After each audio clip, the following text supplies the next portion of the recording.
Buenos días y hola a todos. Desde nuestro Centro y Escuela Cultural de Salud y Zoología, estoy encantada de poder compartir con ustedes la siguiente información, poder volcar todo este conocimiento sobre un tema tan interesante como es la alimentación. Va a ser nuestro tema principal de esta presentación y es un tema que me apasiona y en el que creo fervientemente.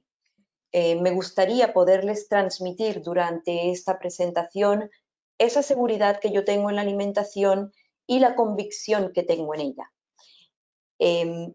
Espero que la información que comparta sea de vuestro interés y obtengan nueva información que le aporte nuevas ideas. Bien,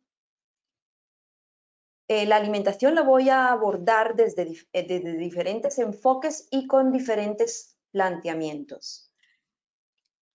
La alimentación es un tema de constante interés, tanto personal como social, que con los años se ha ido transformando en temas de preocupación, de incertidumbre y de inseguridad, motivos que veremos a lo largo de esta charla. No suele ocupar el lugar de importancia y de relevancia que merece como un factor determinante para nuestro bienestar general. En cambio, la mayoría de las personas no sabemos o no somos conscientes del modelo de alimentación que seguimos, adoptando modas y tendencias alimentarias, recurriendo a dietas o regímenes un tanto desequilibrados, o sencillamente no siendo conscientes de qué llega a nuestros platos en forma de comida. De esta forma perdemos el enfoque principal de la nutrición, que es el equilibrio y el sentido común. El equilibrio en la ingesta balanceada, valga la redundancia, de los nutrientes, y el sentido común para llevarlo a la práctica. Si es verdad que en ocasiones nos vamos a ver ante circunstancias en las que tenemos que seguir una forma de comer determinada, cuando es necesario y justificado, por ejemplo, cuando necesitamos controlar ciertos microorganismos como la cándida o los parásitos, o necesitamos eliminar sustancias como los metales pesados, o inclusive controlar y mejorar nuestro pH corporal. Mas si esta no es el caso, sí que podemos disfrutar de nuestros alimentos sin tener que renunciar al placer de comer, siempre y cuando respetemos ese equilibrio nutrimental. Me gustaría comenzar esta presentación con la siguiente frase. Es: cuando la alimentación es mala, la medicina no funciona. Cuando la alimentación es buena, la medicina no es necesaria. Es un proverbio ayurveda en el cual siempre he creído y que me gustaría que ustedes también comenzaran a pensar en ello y adoptarlo. Entonces, vamos allá. Los temas que iremos viendo son la alimentación como un factor evolutivo muy destacado en nuestra especie, la relación tan directa que tienen los alimentos con nuestro organismo y en especial con el intestino y su microbiota, un recorrido de la evolución alimentaria hasta nuestra alimentación actual, o sea, la alimentación industrial, y por último, la importancia que tienen los testajes alimentarios como la descodificación alimentaria o la descodificación inmunoalimentaria. Bien, ahora sí me presento. Mi nombre es Ivette González Falqués, formo parte del personal docente de Zoología, la Escuela Cultural de Salud. Soy kinesióloga y nutricionista holística. Llevo 22 años trabajando aquí en este centro en Fuengirola de los cuales los últimos 10 han sido como terapeuta. No obstante, tanto fuera de consulta como dentro de consulta, me han dado la satisfacción para poder corroborar, confirmar a diario la importancia que tiene una alimentación adecuada. También para saber que es uno de los hábitos más difíciles de cambiar. Cuando trabajé fuera de consulta, me podía dar cuenta como todo aquel paciente que seguía un tratamiento, tomaba sus productos, pero que no respetaba la forma de comer recomendada, pues no veía un cambio tan rápido como aquel paciente que sí hacía ambas cosas. Tomaba los productos y respetaba la forma de comer acordada o que le facilitaba su recuperación. También puedo decir que un 80% del éxito de todos estos tratamientos de kinesiología holística radican en la forma de comer que tenga el paciente. Entonces, podemos decir que los alimentos tienen un impacto directo y un impacto real, no solamente en nuestro sistema digestivo, tienen un impacto a todos los niveles que componen un ser humano. Nuestra forma de comer nos va a permitir utilizar y desarrollar nuestra inteligencia, nuestra capacidad de razonamiento, nuestra capacidad para tomar decisiones. Nos ayudará en que podamos tener una buena memoria. La forma de comer nos capacita para aprender. Una forma de comer tiene mucho que ver en la clase de pensamientos que generemos, en la energía que dispongamos, en ciclos circadianos como el sueño o la menstruación. Una forma de comer también va a influir en nuestros estados anímicos. También sabemos que una alimentación óptima puede retrasar el envejecimiento, puede deteriorar o no tejidos y puede mejorar estados depresivos. Entonces, podemos decir, nuestra forma de comer abarca todos los niveles que componen a un ser humano. Su nivel orgánico, físico, su nivel postural, estructural, su nivel energético, su nivel emocional y hasta social. Dentro de todos los testajes que hacemos de alimentación, está el de la descodificación alimentaria, que es el que explicaré más hacia el final de esta presentación, y vuelvo a repetir, todo aquel paciente que respete la forma de comer recomendada en un tratamiento de kinesiología holística va a encontrar una recuperación mucho más rápida. Todos estos testajes alimentarios tienen como base los protocolos de kinesiología holística. Y la descodificación alimentaria, como la misma palabra lo sugiere, al testar al paciente descodificamos los alimentos para poder identificar aquellos que deba comer como de los que deba por el momento no comer. La naturaleza del ser humano es estar sano, pero es un derecho que estamos viendo peligrar, estamos viendo cómo se esfuma. Y es uno de los motivos por los que quiero que echemos un vistazo a los siguientes datos y estadísticas sobre la salud en general de los españoles y del resto de los europeos. Esta información no es para que nos alarmemos, pero sí para que nos informemos, para que nos sensibilicemos ante una realidad que nos acompaña, que es la que existe. A todos pues nos debe interesar estar sanos porque de ello depende nuestra calidad de vida. Entonces, ¿qué es estar sano? ¿Qué entendemos por salud? La salud no es solamente la ausencia de o el hecho de no padecer una enfermedad, es poder disfrutar de un bienestar físico, mental, energético, espiritual y social. No es un estado estático, es continuo y es dinámico. Por tanto, no puede ser dicotómico. Con esto quiero decir, no significa que o estar enfermos o estar sanos. La franja, el espectro que recorre máxima plenitud de salud y enfermedad es muy amplio.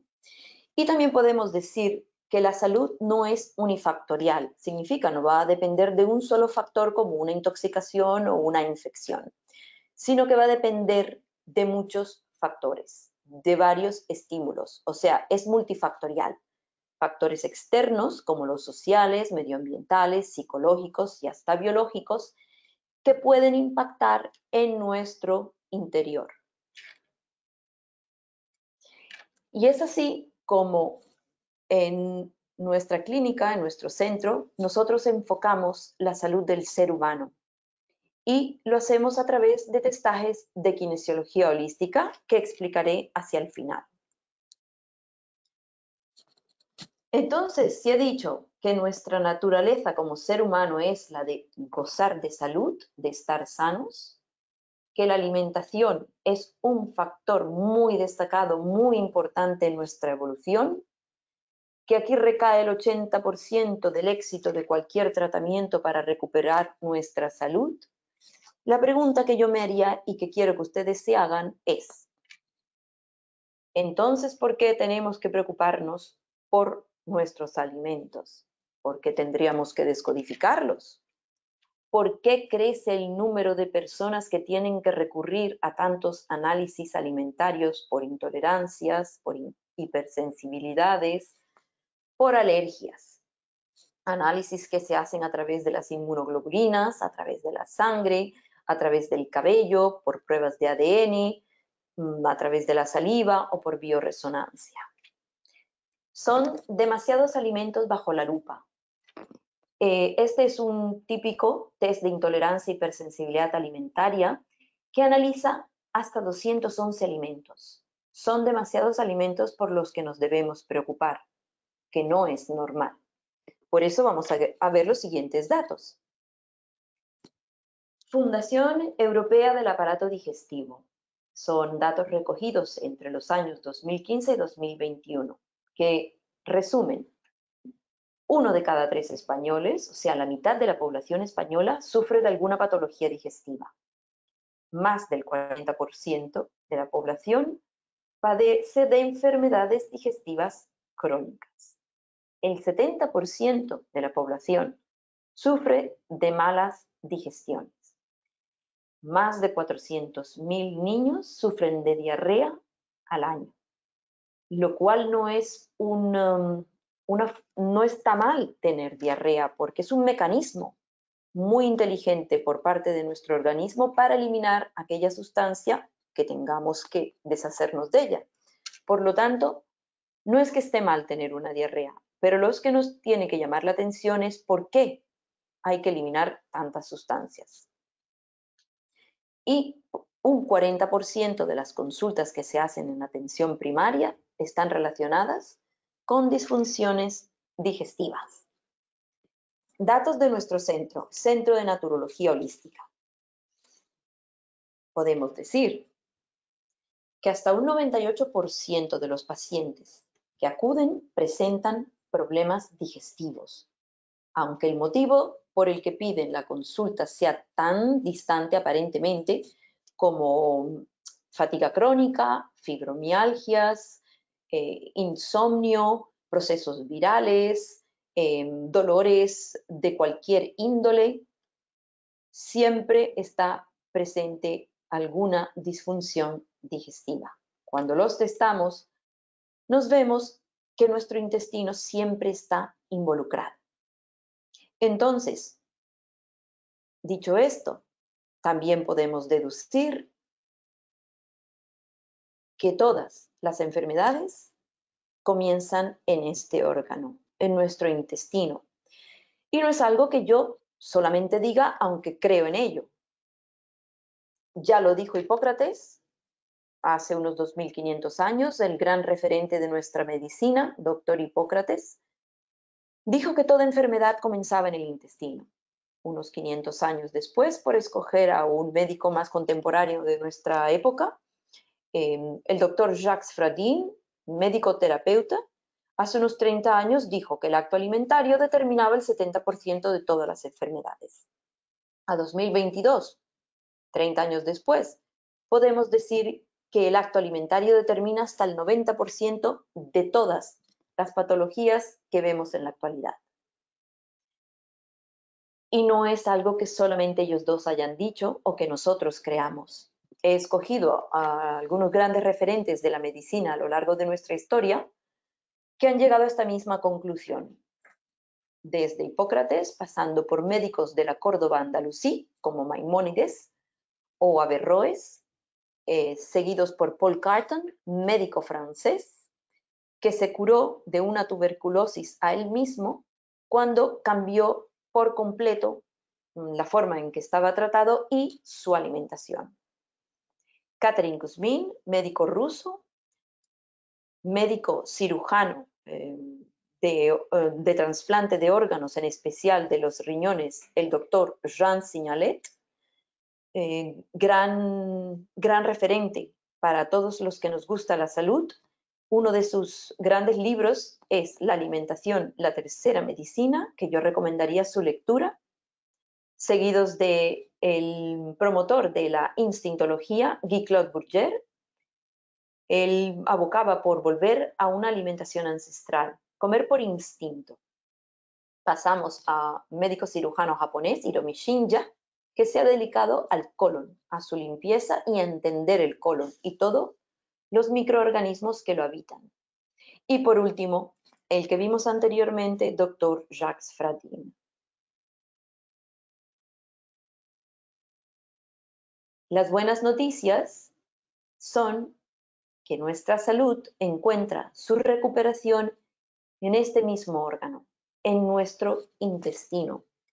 Es un órgano extraordinario y maravilloso, bastante desconocido, importante no solo para nuestro cuerpo y nuestro cerebro, sino para el sistema nervioso central, el cual forma parte del aparato digestivo, que va mucho más allá de ser solo un tubo que digiere, que absorbe alimentos, sus nutrientes y que elimina sus desechos. Aquí, en el intestino, se alojan, es hogar de billones de microorganismos que conforman lo que llamamos nuestra microbiota intestinal. Esta microbiota intestinal influencia de forma directa en que tengamos salud y a que desarrollemos o no enfermedades. Dos factores importantes a tener en cuenta son la microbiota intestinal y su barrera. Entonces, vamos a ver. La microbiota intestinal es un tema muy candente en la actualidad, de constante investigación y estudio, porque se han dado cuenta que se conoce muy poco de ella. Cumple tantas funciones como nuestro hígado o nuestro cerebro, que es otro gran órgano desconocido. Pero son investigaciones que desafortunadamente se mantienen en el ámbito médico y científico, motivo por el cual yo he querido compartir con ustedes algunas de sus funciones más importantes. Entonces, este maravilloso ecosistema que vive en nuestro cuerpo, en nuestro intestino, nos protege contra infecciones. Esa microbiota da soporte a esa barrera, a que esté siempre lo más íntegra posible.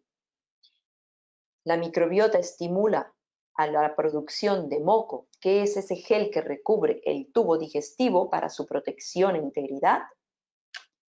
Participa en la regulación del metabolismo.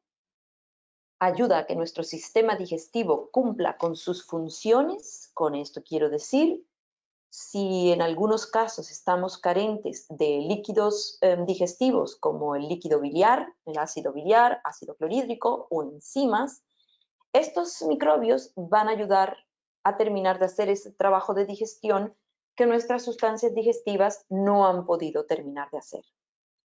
Va a permitir que sinteticemos vitaminas tan importantes como las del grupo B, K y aminoácidos esenciales tan relacionados con nuestro sistema inmunitario y que veremos más adelante.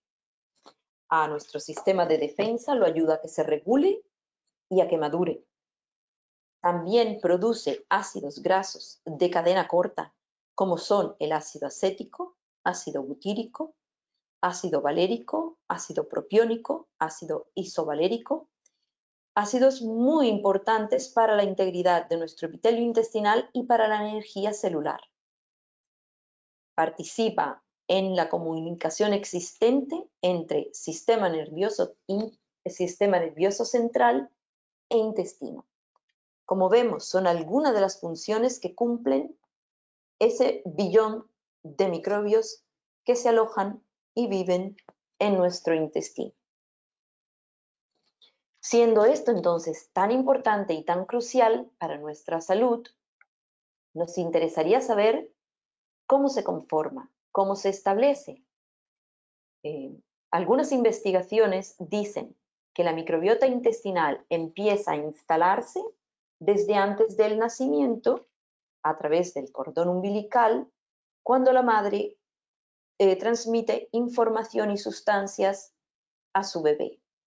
Otras investigaciones dicen que es durante el parto a través del canal vaginal cuando el bebé comienza a hacer ese primer contacto con estos microbios de forma aérea y ahí comienza a instalarse su microbiota intestinal. Seguidamente, el contacto que tiene con la piel de la madre va a seguir este proceso de instalación de microbios y del ambiente que le rodee donde haya nacido. La lactancia o el amamantado también es otro paso muy importante para la construcción de esta microbiota, pues a través de la leche materna, la madre le transmite a su bebé bacteroides, bacterias comensales tan importantes como los bifidobacterias y lactobacillus. Seguimos. Siguiente punto importante en este desarrollo y construcción de la microbiota intestinal es cuando el bebé echa su primera dentición, alrededor de los 6, 7, 8 meses de vida. Se le introduce por primera vez alimentación sólida y esto construye la microbiota que va a tener el resto de su vida. Algunas investigaciones dicen que esta microbiota termina de instalarse hacia los 2, 3 años de vida y otras hacia los 20 años. Lo que sí sabemos en concreto es que ella empieza a disminuir hacia los 70 años de vida, lo cual ya sería más normal.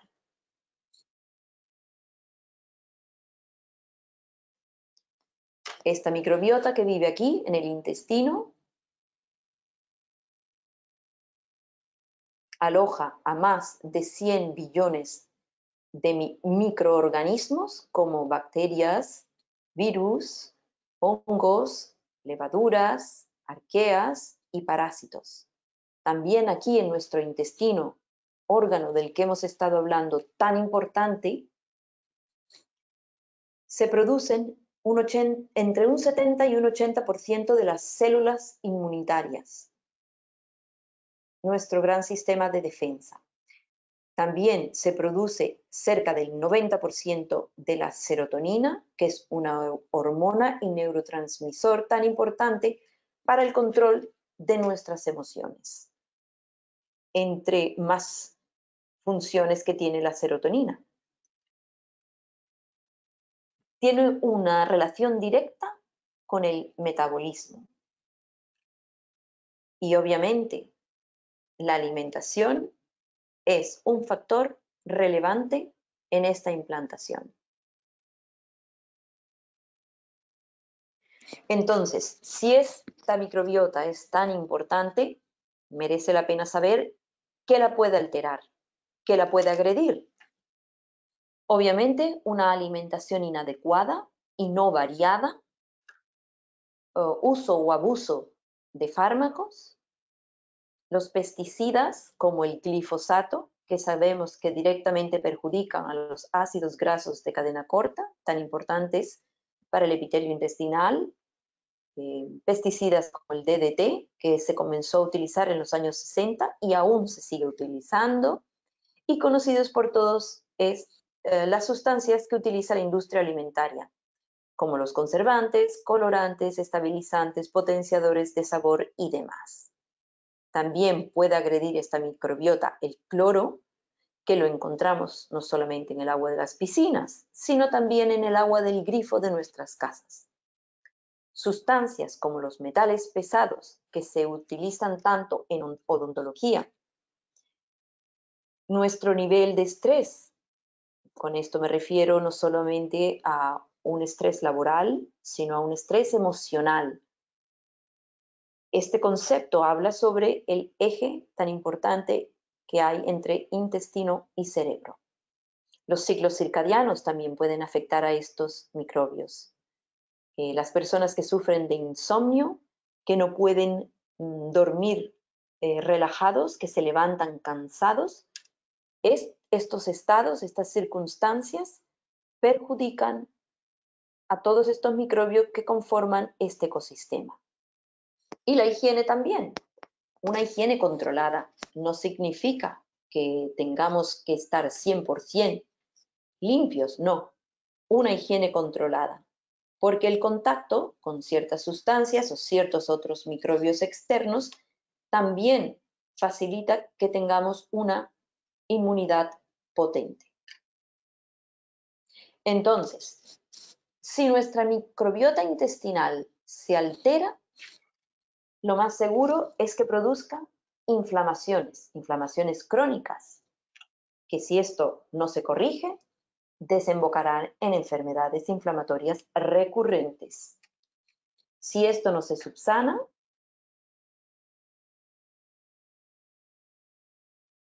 nuestra microbiota seguirá desequilibrada, lo cual no es una situación ideal.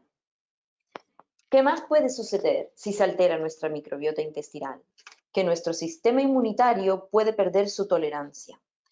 Tolerancia es ese estado de especificidad y memoria que tiene para reconocer lo propio de lo no propio. Entonces, si hacemos una tolerancia a los químicos, si perdemos la tolerancia a los químicos, tendremos sensibilidad a ellos. Si perdemos una tolerancia a las proteínas en las comidas, haremos sensibilidades alimentarias. Y si la perdemos a nuestros propios tejidos, cursaremos con procesos autoinmunes. Esta es una lista de las enfermedades crónicas que más vemos en la actualidad. Las de este lado están todas las relacionadas con el sistema digestivo, nuestro intestino, que son la enfermedad inflamatoria intestinal, acidez estomacal, reflujo gastroesofágico, úlcera péptica, dolor abdominal, diarrea, estreñimiento, hemorroides, colitis ulcerosa, celiaquía, Crohn e intolerancias alimenticias. Y de este lado vamos a ver las enfermedades crónicas en general, las circulatorias, hipertensión arterial, colesterol elevado, arteriosclerosis, asma, EPOC, obesidad, diabetes, artritis y artrosis, osteoporosis, fibrosis quística pulmonar, cefaleas, esclerosis lateral amiotrófica y enfermedades neurodegenerativas como las demencias, el Alzheimer y el Parkinson. Seguimos con ese otro factor tan importante, la barrera intestinal, que es como un guardián para nuestro intestino y colon. Es nuestra primera línea de defensa que nos ayuda a controlar el flujo de nutrientes y bacterias. Además, va a permitir el paso selectivo de ciertas sustancias y evitar el acceso de otras. Quiere decir que nuestra barrera intestinal debe ser semipermeable, no impermeable ni permeable. Debe ser semipermeable para permitir esta función de selectividad. También mantiene el equilibrio entre esa tolerancia de la que hablamos e inmunidad ante cualquier antígeno. Y es una de nuestras grandes herramientas con las que cuenta el ser humano, que viene programado de forma biológica con un programa altamente potente y competente, que es capaz de autorrepararnos, siempre y cuando respetemos su equilibrio fisiológico. Este programa es capaz de defendernos de cualquier alteración, incluyendo las alimentarias, siempre y cuando respetemos este equilibrio. Sabremos excretar, expulsar o eliminar aquella sustancia o microbio que nos pudiese hacer daño. Sabremos reaccionar ante cualquier situación negativa. Y si no podemos hacer lo anterior, depositaremos. Y hasta aquí todo funciona aún de forma equilibrada. Pero si no ponemos remedio al programa anterior, podremos comenzar a impregnar, podemos degenerar y desprogramar, que no es ideal llegar aquí, pero inclusive dándole los estímulos correctos a nuestro organismo, él es capaz de revertir este proceso. Y es tan sencillo. Por eso vamos a ver ciertos datos que nos los van a explicar mejor. En los últimos 12 meses, el 86% de la población ha acudido al médico por diversidad de patologías, en un mayor número las mujeres que los hombres, en edad fértil. Las enfermedades crónicas en España han aumentado con una mayor prevalencia de las metabólicas y las cardiovasculares. Y dato para tener en cuenta, la diabetes ha dejado de ser una enfermedad o dolencia de adultos, de gente mayor. Ahora ha doblado su cifra y la podemos ver en edades tan tiernas como niños de 6, 7 y 8 años. Ha pasado del 4,1% en el año 93 al 7,8% en el año 2017.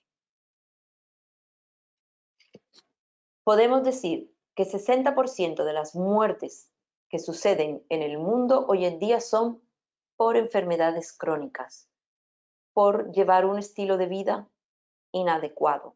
Están por encima de enfermedades como infecciones por malaria o hasta inclusive accidentes de tráfico. Con respecto a nuestra salud mental, los datos son los siguientes. 2 de cada 10 personas de más de 15 años sufren con frecuencia de ansiedad crónica y de depresión. Y seguimos en la misma tónica, más las mujeres que los hombres. Un 10% de la población consume tranquilizantes, relajantes y pastillas para poder dormir, más las mujeres que los hombres. Y por primera vez, el deterioro cognitivo alcanza a una franja de edad de 65 años o más, hasta el 41% de la población de más de 65 años o más, cuando antes el deterioro cognitivo se empezaba a notar a partir de los 80-85 años. Un 23% de las mujeres y un 16% de los hombres de más de 45 años tenemos dificultades para recordar, memorizar, estudiar o concentrarnos. Son los datos de los que hablaba, que no es para que nos alarmemos, pero para que nos informemos. Informarse es actuar. Sobre la obesidad, como el primer gran problema hoy en día de salud pública mundial. La obesidad, que sencillamente es la acumulación anormal o excesiva de tejido adiposo que perjudica nuestra salud, con un índice de masa corporal de 30 kilogramos o más por metro cuadrado corporal. La obesidad es multifactorial, significa va a depender de muchos factores, y poligénica, que significa que tiene que ver con muchos genes. La obesidad siempre va a ir acompañada de una inflamación crónica de bajo grado. Y España se clasifica como el tercer país europeo con mayor prevalencia de obesidad infantil y juvenil, por detrás de Grecia y de Italia. Al 2017, este aumento continuaba en nuestro país con una obesidad infantil que ya alcanzaba a 1 de cada 10 menores de entre 2 y 17 años. El Centro de Investigación Universitario de Zaragoza dijo que si para el 2022 este aumento continuaba, que en efecto fue así, el número de menores con exceso de peso superaría a los de la desnutrición. Entonces, en resumen, podemos decir que en España la vida laboral es sedentaria. Un 35,3% de la población entre 15 y 69 años no alcanza ese nivel de actividad física de salud recomendado. Y en una encuesta que se hizo el año pasado, el 75% de los españoles consideraban tener hábitos saludables, dándonos cuenta que más de la mitad tenían un exceso de peso. En Europa, un cuarto de los europeos y un tercio de las europeas padecen de sobrepeso. 1 de cada 3 niños en Europa son obesos. La Organización Mundial de la Salud dijo que en el año 1975, para este año ya la obesidad mundial se había triplicado y que si esto seguía esta tendencia, las próximas generaciones, los hijos podrían vivir menos años que sus padres. Entonces, la obesidad no solamente se reduce a un problema estético, puede acarrear consecuencias serias como la resistencia a la insulina, que nos llevaría a una diabetes tipo 2 o inclusive a la llamada diabetes tipo 3, que es la que con el tiempo se relaciona con degeneraciones neurocerebrales, como las demencias o el Alzheimer. Una obesidad nos deja la probabilidad de que desarrollemos artrosis, degeneración de las articulaciones y su tejido circundante, puede disminuir nuestra capacidad respiratoria, deterioro neuronal, como ya he mencionado, problemas cardiovasculares, como la hipertensión, varices o hipercolesterolemia, aparte de la falta de autoestima que siempre le acompaña. Datos que nos sirven para comparar. En los años 60 solo se medicaba un 1,5% de los niños. Al 2021 ya se medicaban hasta un 55% de los niños. La infertilidad femenina era solo del 2%, hoy en día del 30%. Las enfermedades autoinmunes en la población solo podían llegar hasta el 2%, hoy en día el 45%. Y el riesgo de fallecer por cáncer en los años 60 también solo alcanzaba al 2% de la población. Hoy en día, hasta un 15%. Con el cáncer colorectal como el que presenta la mayor incidencia en España, con más de 44.000 casos anuales, y lo que preocupa es que es en gente joven. 4 de los 8 tipos de cánceres más diagnosticados en el mundo son del aparato digestivo. Volvamos a la frase del principio. La naturaleza del ser humano es estar sano. Y para ser justos, no vamos a achacarle toda esta culpa a la alimentación. Hay otros factores igual de negativos, como el abuso de fármacos, el sedentarismo, la inactividad y el estrés que nos afectarían directamente, igual que la mala alimentación, a nuestra salud. Pero esta presentación va más que todo principalmente sobre la alimentación. Entonces, si la alimentación he dicho que es un factor evolutivo muy importante a lo largo de nuestra evolución como especie, que es base de nuestra supervivencia y evolución, pues desde una celulita que necesita fagocitar para vivir, pasando por un gusano que tiene que hacer lo mismo para sobrevivir, y a través de nuestra evolución como especie hasta llegar al hombre, hemos tenido que idear estrategias para poder comer y sobrevivir. Entonces, ¿cómo es posible que tengamos tantos problemas con nuestros alimentos? No tendría que ser necesario tantos análisis a ellos como los que tenemos en la diapositiva.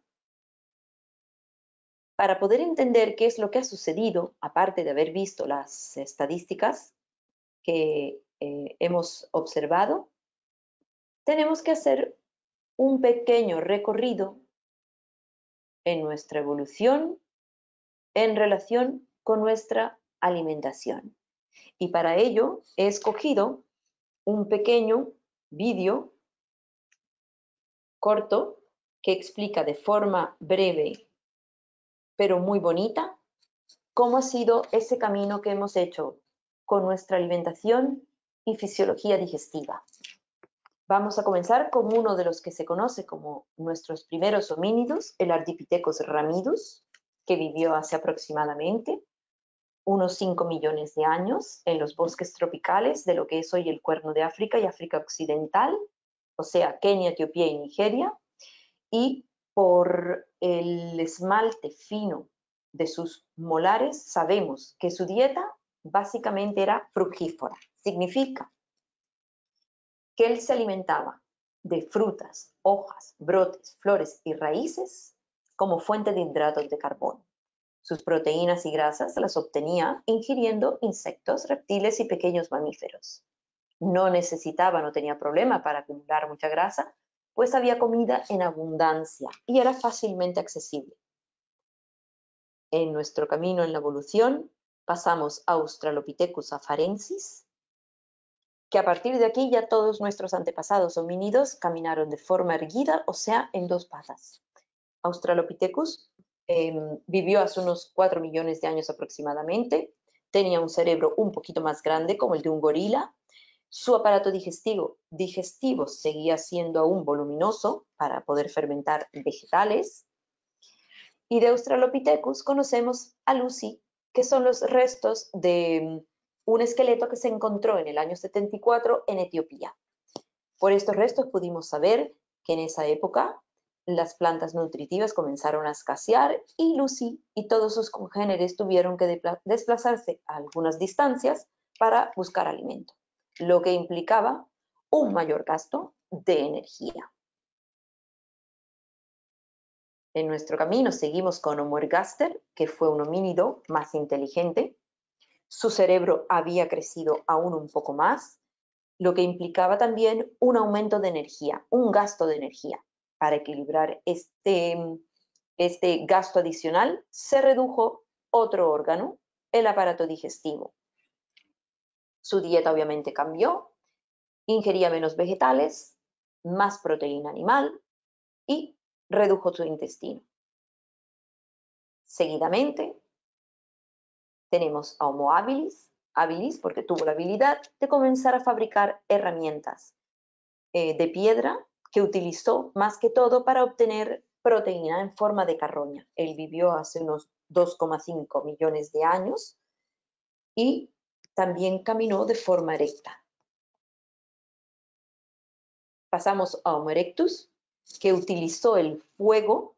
Este homínido ya tenía mayor tamaño, era más grande y con un cerebro mayor. El fuego lo que le permitió fue cocinar alimentos que le ayudaban a facilitar la digestión de alguno de ellos. El fuego también le permitió estimular el gusto, lo que le contribuyó a decantarse por unos alimentos más que por otros.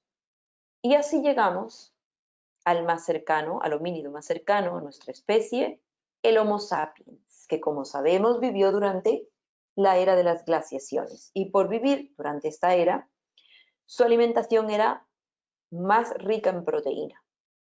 Se basaba en más rica en carne y grasa. Era un poquito más pobre en hidratos de carbono. Los azúcares los obtenía de la lactosa de la leche y el glucógeno del hígado y algunas bayas y raíces. Y con este pequeño vídeo, lo que quiero que pensemos, deduzcamos y mantengamos siempre presente es que han pasado millones de años en nuestra evolución como especie para conformar una fisiología digestiva que se adapta a nuestro organismo con todas sus sustancias necesarias, que son las que nos permiten tener un equilibrio en nuestra salud. Entonces, con esto quiero que podamos darnos cuenta de que la alimentación del ser humano fue natural, siempre provenía de su entorno. Todo lo que utilizaban para plantar y para sus cosechas era de origen orgánico, o sea, eran sustancias naturales. Y el conocimiento se heredaba, se pasaba de generación en generación. Nuestros antepasados nómadas, un hombre podía caminar hasta 21 kilómetros al día y una mujer hasta 19, cazadores, recolectores, subsistían solamente de alimentos como la carne, el pescado y los huevos como fuente de proteína, la miel, los cereales y las verduras como fuentes de hidrato de carbono y las frutas salvajes como fuente de glucosa. La leche era solo la materna, obviamente durante la primera infancia, no existía el alcohol ni el azúcar. El consumo de fibra era realmente abundante, unas 5 veces mayor que la que contienen nuestros alimentos de hoy en día. Y los alimentos sí que eran ricos y estaban provistos de vitaminas y minerales, como el calcio, el potasio, la vitamina C. Entonces, miles de años, millones de años, para conformar una fisiología digestiva, un organismo con sistemas que estaban adecuados para equilibrar todo nuestro organismo para que se adaptara a sobrevivir, y en tan solo unas 4 generaciones hemos roto esta importante relación ancestral. Lo que ha hecho el ser humano con la alimentación y la naturaleza que nos rodea. Y es precisamente aquí, en esta ruptura, donde podemos encontrar una de las grandes causas de la mayoría de los problemas que vemos en la salud del ser humano actual. He querido resumir en 6 puntos los grandes cambios que nos han llevado a ese acto alimentario que determina el 99% de todas las enfermedades, que son: hemos pasado de una economía justa y ecoequilibrada a una economía depredadora, ambiciosa, productora. O sea, pasamos de haber sido nómadas, cazadores, recolectores, a sedentarios agricultores ganaderos.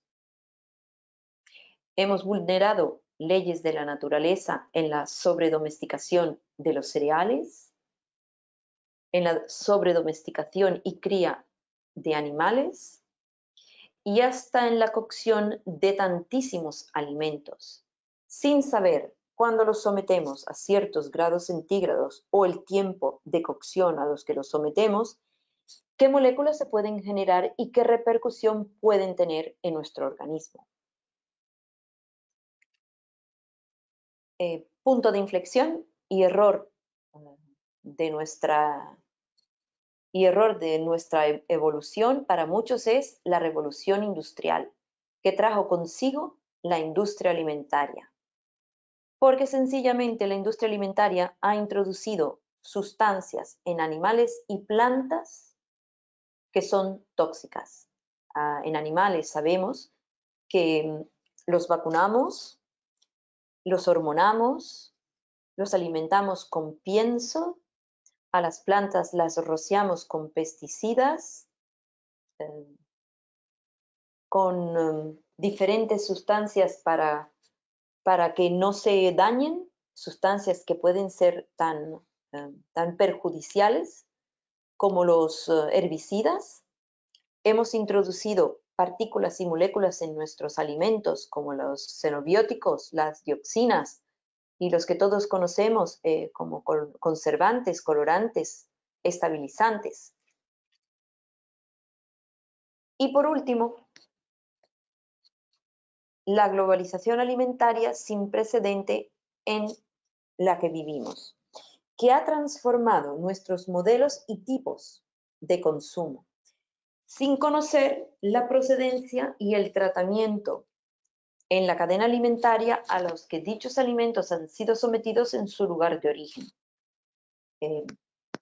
Sencillamente, a nuestro organismo no le hemos dado ni el tiempo ni ha tenido la capacidad para adaptarse a tantas sustancias extrañas. Entonces, para entenderlo de forma fisiológica, volvamos a nuestro perfecto organismo. Vamos a imaginar que nuestro organismo es como este barril que tiene sus grifos para que por ellos pueda salir toda sustancia que sobre, para que no se desborde. Estos grifos en nuestro organismo están representados con los órganos de eliminación u órganos emuntorios, como el colon, el hígado, los pulmones, nuestros riñones y la piel. A diario introducimos en este barril, o sea, nuestro organismo, alimentos, líquidos, agua, medicamentos, toxicidad medioambiental, humo, energías, emociones y demás. Lo cual, todos los desechos de todo esto que hemos introducido, lo que ya no vayamos a utilizar, tiene que poder ser eliminado en forma de heces o de orina o de moco o de sudor y hasta de lágrimas. ¿Qué sucede si nuestros órganos de eliminación se saturan? No pueden funcionar. Sencillamente, todo aquello que depositemos, como vimos anteriormente, y que no eliminemos, va a comenzar a saturarse. Todo aquello que sature va a comenzar a enfermarnos. Y este razonamiento tiene un nombre y se llama la teoría del ensuciamiento, que fue elaborada por el doctor Paul Carton, que vimos anteriormente. Y él decía, creo que de una forma muy bonita, la fuerza vital, o sea, ese programa con el que venimos todos los seres humanos, siempre va a buscar eliminar, expulsar fuera del organismo, fuera de la sangre, la mayoría de toxinas posibles. Aquello que no consiga eliminar por los órganos de eliminación o emuntorios, lo va a depositar en tejidos más profundos y más nobles de nuestro cuerpo. Si estas toxinas llegan a penetrar el interior de las células, ya estamos ante una situación que no es muy ideal. Y esto debe evitarse a toda costa. Si acumulamos de forma progresiva esta suciedad o esta toxicidad que hemos llamado ensuciamiento y esta toxicidad se queda dentro de la célula en el núcleo o el citoplasma, habrá efectos nocivos. Si en cambio esta toxicidad se queda fuera de la célula, en la linfa en el plasma, en el líquido intersticial, en el mesénquima, también tendrá sus efectos nocivos. Si toca las membranas plasmáticas de las células, pues también no va a permitir que una célula cumpla con su función de alimentarse y de eliminación, de eliminar. Con lo que alteraría nuestra huella microbiana, nos degradaría intestinal e inmunológicamente, obviamente alteraría nuestro funcionamiento celular, lo que conllevaría a patologías. Para entenderlo de otra forma, toda aquella molécula cuya estructura difiera a la del huésped, o sea, toda aquella molécula que sea diferente a la nuestra, va a tener efectos nocivos si no hacemos algo al respecto. Si estas moléculas permanecen fuera de la célula, puede modificar este medio, lo puede desequilibrar, puede dificultar esa comunicación tan importante a distancia entre las células, podemos consumir demasiada energía intentando fagocitar dichas partículas, haciéndonos que produzcamos radicales libres. Si en cambio estas moléculas se quedan dentro de la célula en el citoplasma y el núcleo, podremos inhibir la acción de algunas enzimas, con lo que conllevaría a cambios metabólicos, como desarrollar obesidad. Podría bloquear factores no enzimáticos, haciendo que cambie nuestro pH y temperatura corporal. Puede hacer que nuestros genes cambien su estructura y regulación. Y de nuevo consumiremos más energía intentando eliminar dichos residuos. Entonces siempre nos vamos a encontrar ante estas tres posibles situaciones. Si tenemos poco o ningún residuo que debamos eliminar y la disfunción de alguna enzima, no enfermaremos. Si tenemos muchos residuos, pero nuestras enzimas funcionan de forma correcta, no enfermaremos. Pero si tenemos muchos residuos por eliminar y nuestras enzimas no funcionan, enfermaremos. Y en la siguiente diapositiva es sobre un tema un poco espinoso, pero bastante real. Y este es un artículo que he encontrado en varias revistas que lee: 1 trillón de euros anuales no quieren que comamos de forma sana. Y esta es la forma de presionar que tienen los lobbies de la industria alimentaria. Para los que no conozcamos qué son los lobbies, son empresas poderosas financiadas por otras grandes empresas para que el lobby se dedique a conseguir que se regulen los intereses de estas grandes empresas. Entonces, podemos decir que la industria alimentaria es mucho más que un conglomerado de corporaciones que se dedica a alimentar al planeta. Es uno de los lobbies más poderosos que existe y del que dependemos todos los seres humanos. Y desafortunadamente la realidad es que esas grandes cifras de billones y trillones son las que se interponen entre sus ganancias, ese dinero y nuestra salud. Como ejemplo, a principios de los años 60, la industria azucarera financió estudios para que se concluyera que eran las grasas saturadas las principales responsables de las enfermedades cardiovasculares y que no tenían nada que ver con el consumo de azúcar, cuando realmente sabemos que es el azúcar, o sea, la sacarosa, la que es muchísimo peor para el corazón y la circulación en general, incluyendo los edulcorantes. También sabemos que afecta de forma directa nuestro sistema inmunitario. Una vez ingerimos azúcar, nuestro sistema inmunitario a las 6-7 horas comienza a debilitarse. El lobby del azúcar lo que hizo fue que logró desviar la atención y que el regulador de estas regulaciones se centrara en las grasas saturadas más que en los productos que conllevaban azúcar. De esta forma, limitó la venta de los productos que contenían grasa, mientras continuaban vendiéndose los dulces, las galletas, las chocolatinas, los donuts, hasta hoy en día. ¿Qué más ha logrado este lobby? En Europa, el lobby de la alimentación en Europa se llama Food Drink Europe, invirtió 1.000 millones de euros en una campaña para bloquear lo que se llama el semáforo nutricional. Fue una batalla muy dura que se libró en el Parlamento Europeo, pero que afortunadamente se aprobó este semáforo nutricional a principios del año pasado. ¿Y qué es el semáforo nutricional? Es un etiquetado que aparece a día de hoy en la mayoría de nuestros alimentos. Y se quiso introducir porque el antiguo etiquetado, que aún existe, es mucho más complejo para el consumidor para entender.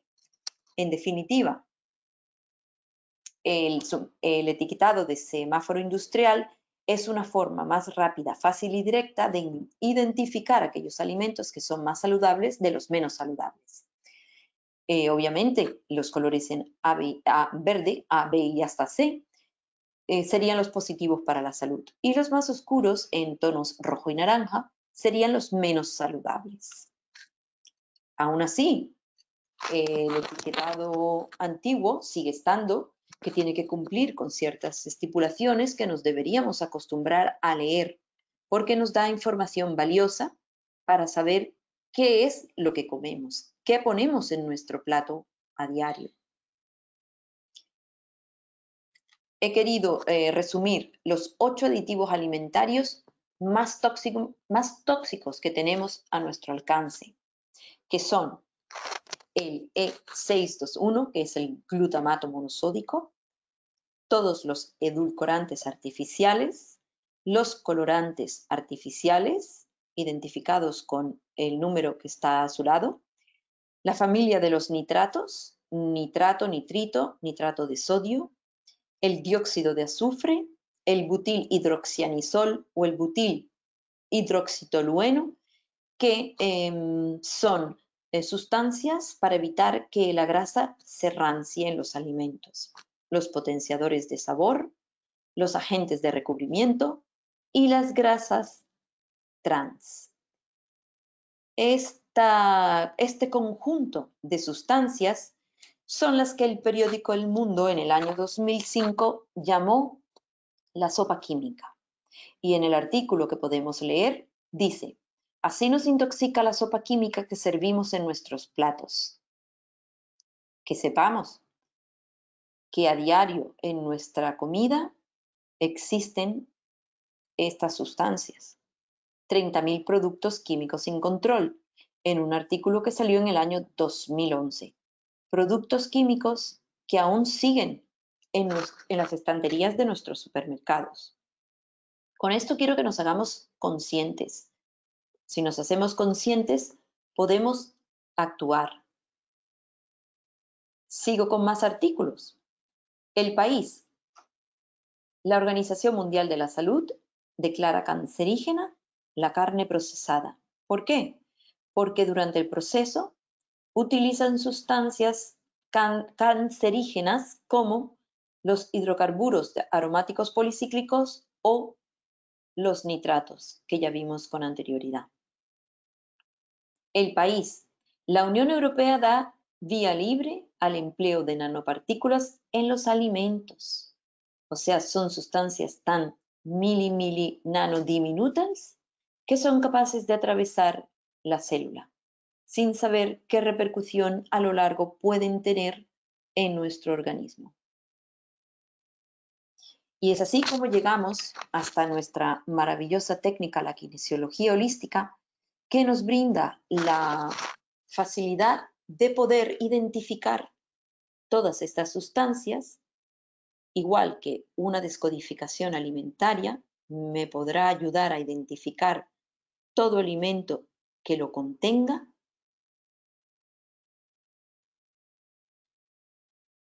y así poderlo evitar. Entonces, empecemos explicando un poco. La kinesiología holística es un diálogo respetuoso con el cuerpo humano. Es una técnica bioenergética en la que podemos preguntarle al organismo qué le sucede.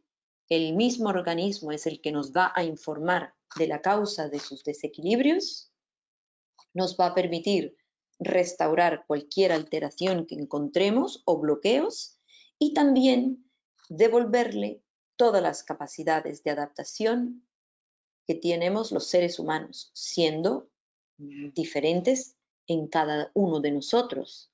Y es por eso que es una técnica unipersonal, porque nos precisa el camino exacto a seguir con cada paciente. Se hace una técnica muy individual. Kinesiología holística, porque al testar un paciente vemos todos los niveles que lo componen, no solamente su sistema digestivo y orgánico, sino su estructura, su postura, sus emociones, su energía y la influencia que pueden tener entre ellas. Como ya he dicho, nos puede dirigir de forma exacta a los orígenes y a las causas de cualquier enfermedad o alteración. Cuando el cuerpo habla, no se equivoca. Debemos saberlo escuchar para entender lo que nos quiere decir. Por eso dije que era el arte de saber dialogar con el cuerpo humano. Para todas aquellas personas que han sido pacientes y se han acostado en la camilla y tiramos de vuestros brazos y no saben qué es exactamente lo que estamos haciendo, explico un poco el camino del reflejo neuromuscular. Entonces, nuestro cuerpo cuenta con infinidad de receptores de diferente naturaleza. Los receptores pueden ser la piel, el oído o los músculos.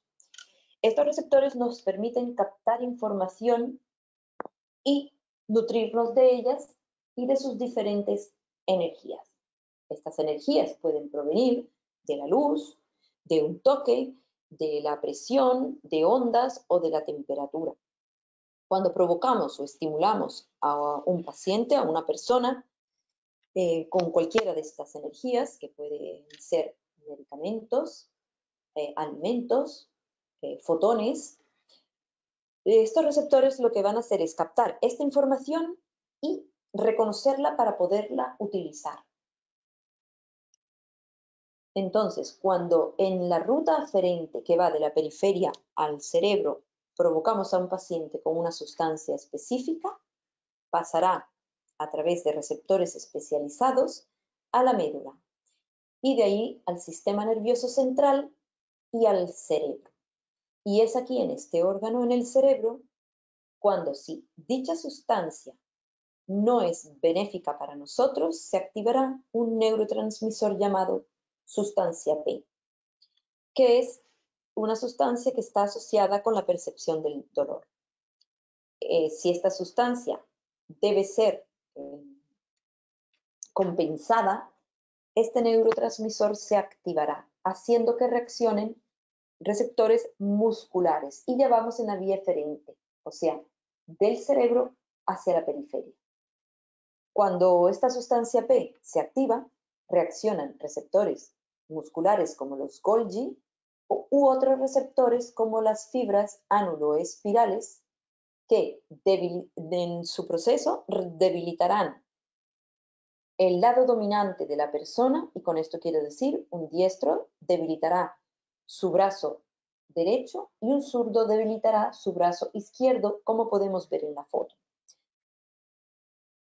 Comprobando de esta forma lo que es un AR o un no AR, como podemos ver en la foto. Y esto es lo que entendemos como un reflejo neuromuscular o como sus siglas en inglés, arm reflex, ya sea por presión o por tracción. Una vez he podido establecer este diálogo con el organismo, puedo proseguir a hacer una descodificación alimentaria, que, como la misma palabra lo dice, este testaje me ayuda a descodificar alimentos en partículas o en moléculas. Entonces, si lo que quiero es leer qué hacen esas moléculas de ese alimento cuando entran en contacto con mi organismo, lo provoco con la luz infrarroja, con esta longitud de onda, luz infrarroja. Ella me va a permitir poder saber qué sustancias, aunque estén a muy bajas concentraciones, se encuentran en ese alimento que me podrían hacer daño. Me informaría sobre la dinámica molecular de ese alimento, me hablaría de la inmunidad innata de esa persona, lo cual ya me daría más pie para poder seguir investigando sobre ese alimento. También me informaría sobre cómo están sus estructuras enzimáticas. Si en vez provoco al alimento con la luz ultravioleta, lo que voy a identificar en ese alimento ahora son sus partículas. La luz ultravioleta me habla sobre la inmunidad adquirida, me va a poder decir si hay alguna posible carencia de elementos tan importantes para nuestra inmunidad como el hierro, el zinc, el cobre y el selenio, y me podrá dar información sobre la flexibilidad o memoria que tengan nuestras enzimas. En fin, una descodificación alimentaria me va a permitir reconocer todo alimento que pueda estar interfiriendo, agrediendo o intoxicando a la persona. Cualquier cambio en la composición química de dicho alimento me va a decir qué mezclas de alimentos esa persona debe evitar. E igual de importante, qué alimentos actúan como medicamento, tal y como nos lo enseñó Hipócrates, que el alimento sea tu medicamento.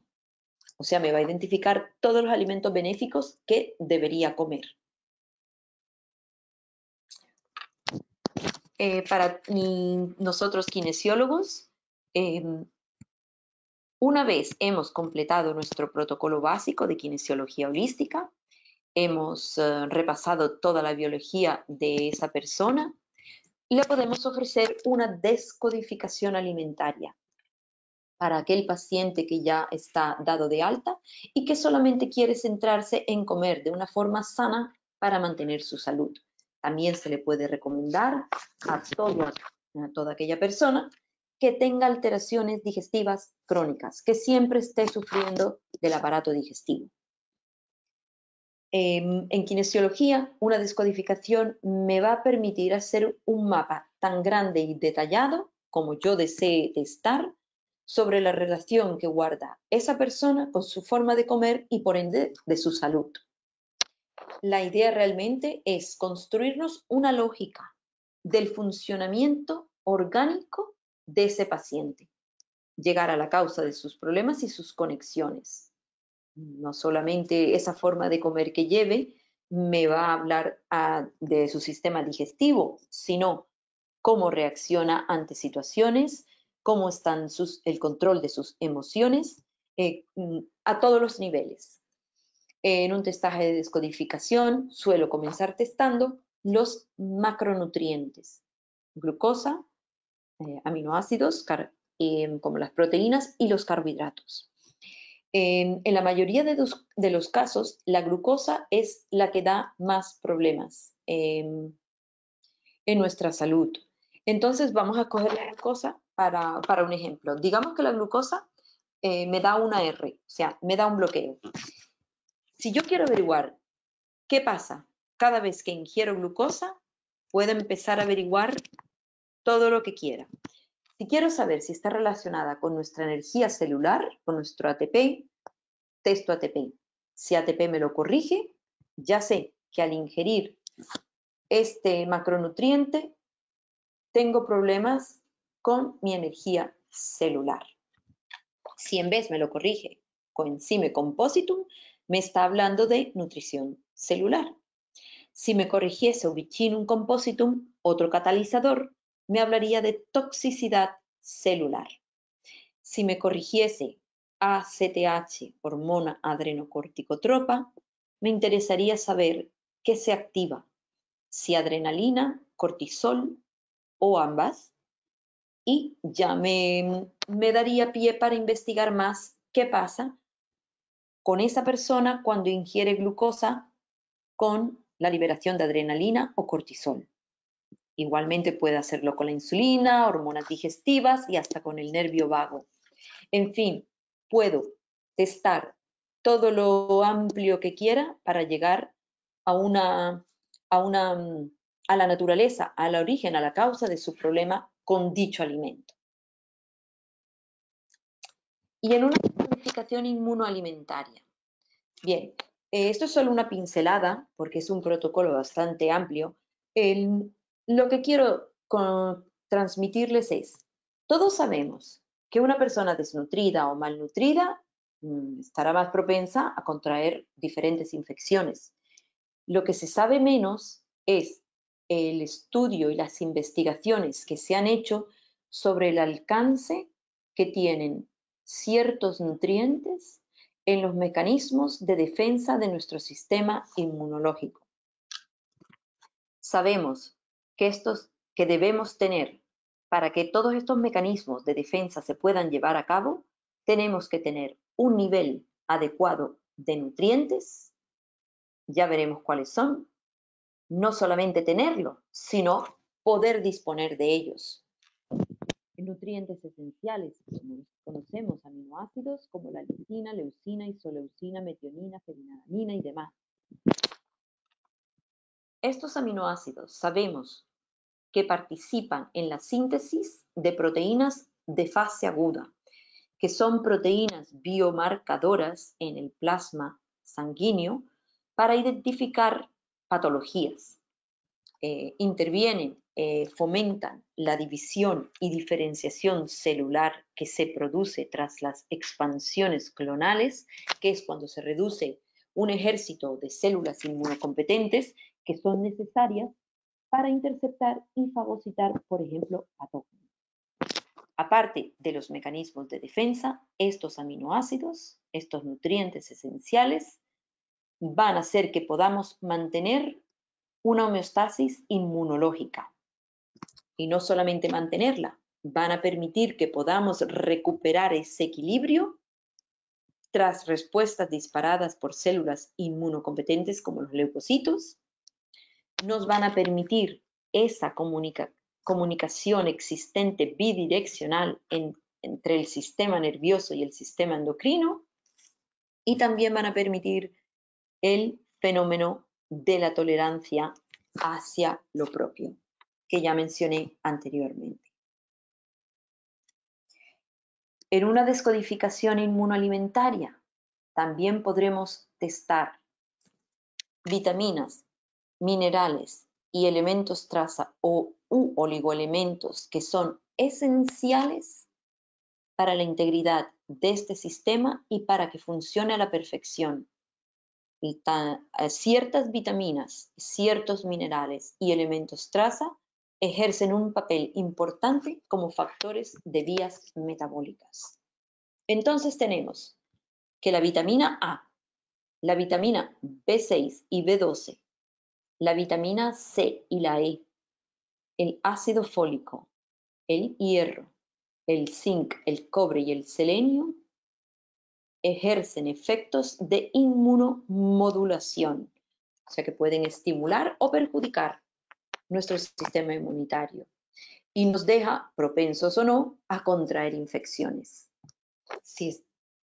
Podemos testar si tenemos exceso o estamos carentes.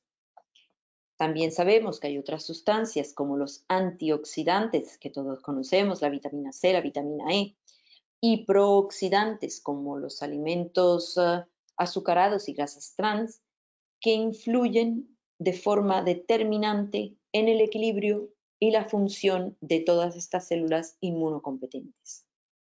Entonces, la idea realmente es que a través de los alimentos absorbamos todas estas vitaminas, minerales y oligoelementos. Eso sería lo ideal. Pero como todos sabemos que nuestros alimentos en la actualidad están bastante desprovistos de todas estas sustancias, bien, podemos equilibrarlo con productos ortomoleculares, por ejemplo. Debemos tener en cuenta que si una deficiencia de vitamina A puede ocasionar una disminución en el tamaño de órganos linfoinmunitarios tan importantes como el bazo y el timo, que es donde maduran linfocitos B y T. Una carencia de vitamina A puede ocasionar una reducción en la actividad de células inmunitarias como las natural killers y también puede hacer que se produzcan menor cantidad de interferón gamma. La vitamina E puede prevenir la aparición de neuropatías, miopatías y es un poderoso antioxidante igual que la vitamina C, cuya deficiencia aumenta las infecciones mayoritariamente del tracto respiratorio superior. Todos cuando pasamos procesos gripales o virales tomamos vitamina C. El hierro es el único nutriente que más deficiencia presenta en la población mundial, o sea, es un elemento fundamental para el correcto desarrollo de nuestra inmunidad. El zinc participa en la actividad de más de 100 metaloenzimas y su deficiencia se asocia con la atrofia linfoide. Y por último, el cobre es un micronutriente igual de esencial y necesario para la diferenciación, maduración y activación de distintos tipos de células inmunitarias. También para la secreción de citoquinas, para la síntesis de la hemoglobina, o sea, de nuestros eritrocitos, y es un poderoso antioxidante. Como podemos ver, hay ciertas vitaminas y minerales que son esenciales para nuestra inmunidad y que podemos aprender a testar para ayudar a nuestros pacientes de forma holística. Ahora voy a poner un pequeño vídeo para que vean cómo realmente se hace una descodificación alimentaria.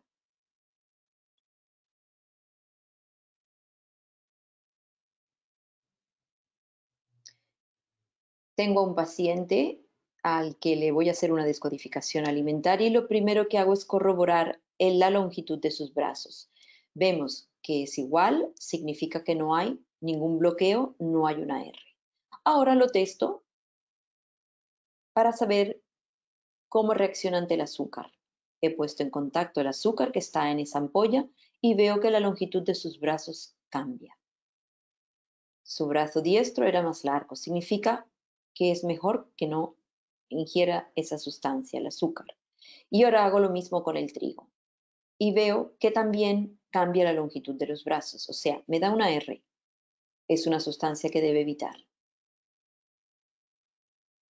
Y ahora hago lo mismo con la leche de vaca.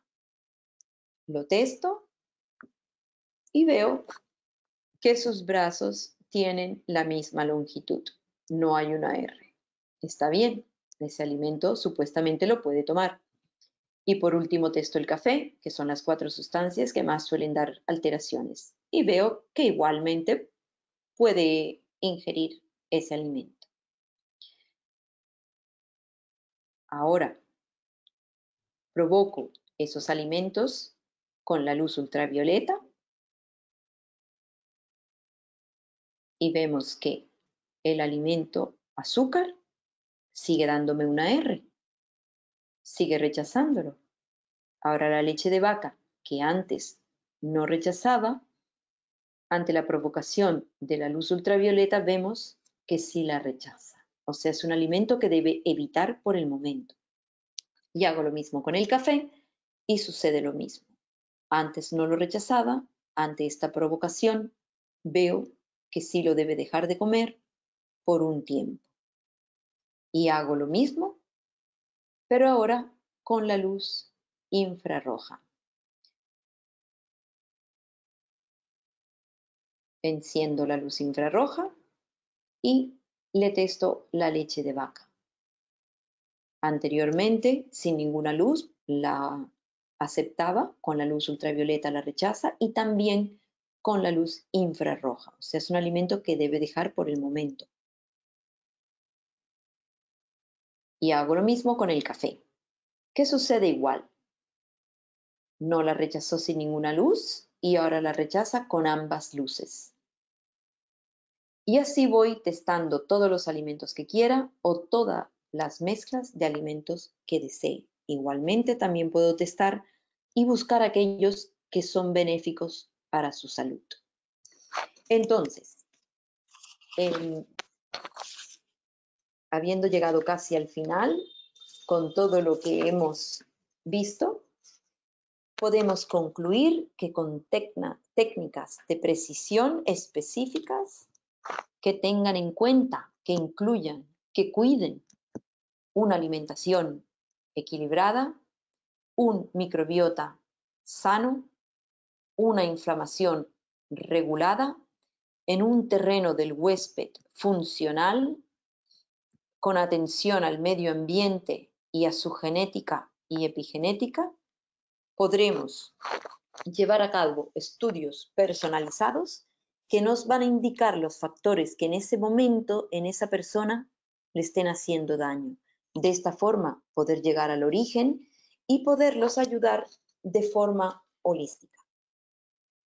Entonces, mis recomendaciones serían, en lo posible, de la granja a la mesa, lo más natural posible, ya que en este aspecto, el aspecto nutricional, el hombre moderno se ha alejado completamente de las leyes de la naturaleza.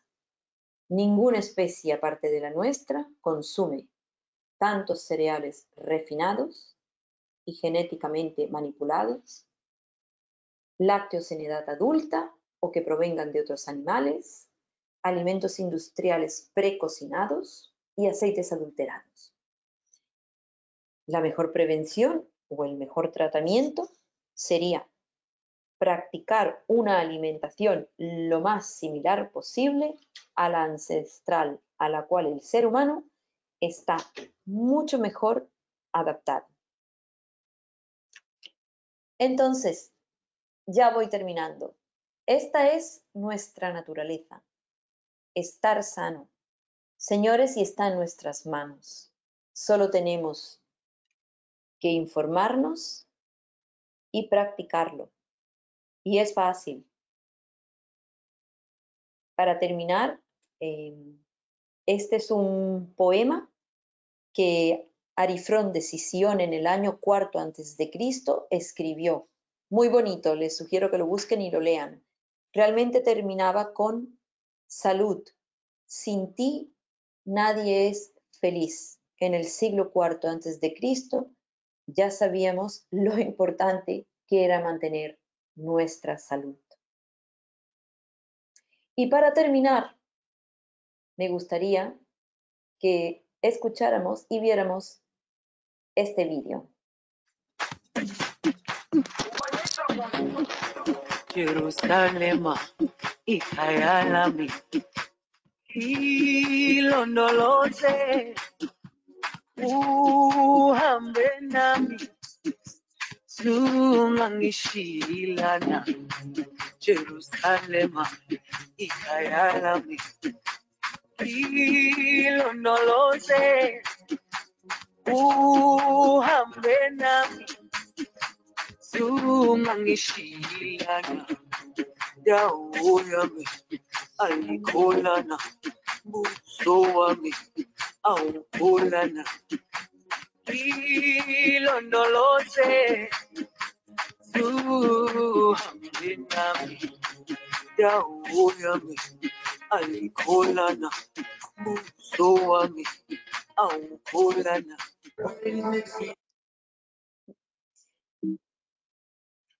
Muy bien, pues con este vídeo termino y la explicación de este vídeo es que igual de importante que es todo lo que hemos escuchado sobre la alimentación, la actividad física es igualmente importante. Debemos movernos para cuidar nuestra salud. Bien, y con esto termino.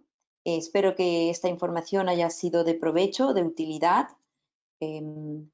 Les agradecería que si tienen alguna sugerencia de otros temas que quieran tratar, opiniones sobre esta presentación, la escribieran al correo que va a aparecer en el link con el que vamos a enviar esta presentación. Hasta una próxima emisión.